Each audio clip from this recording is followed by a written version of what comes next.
Jamaica has always known storms.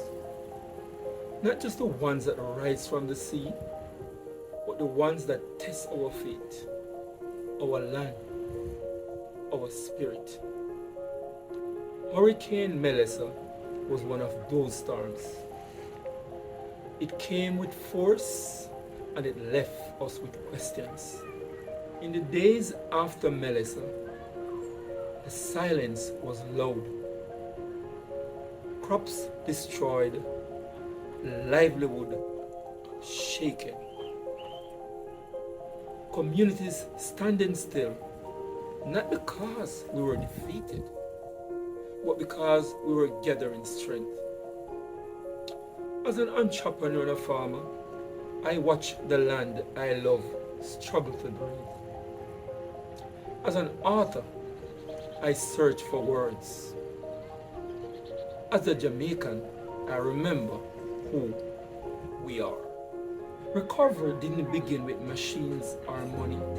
It began with gratitude. Gratitude for life. Gratitude for community. Gratitude for the chance to rebuild, even when rebuilding felt impossible. That gratitude became the seed for my book, Give Thanks for Life, Surviving Hurricane Melissa. Across Jamaica, people rose together. Farmers replanted. Neighbors shared what little they had. Hands reach for hands. Resilience isn't heroic, it is human. It is showing up again, even when yesterday took everything. Our stories matter.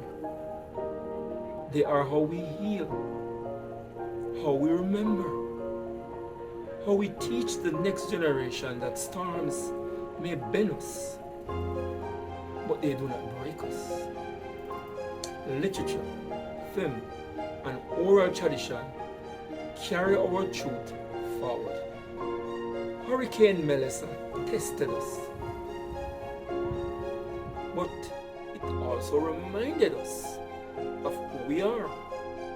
A people rooted in strength, grounded in faith, and forever capable of giving thanks, even after the storm. This is not just my story, it's Jamaica's story.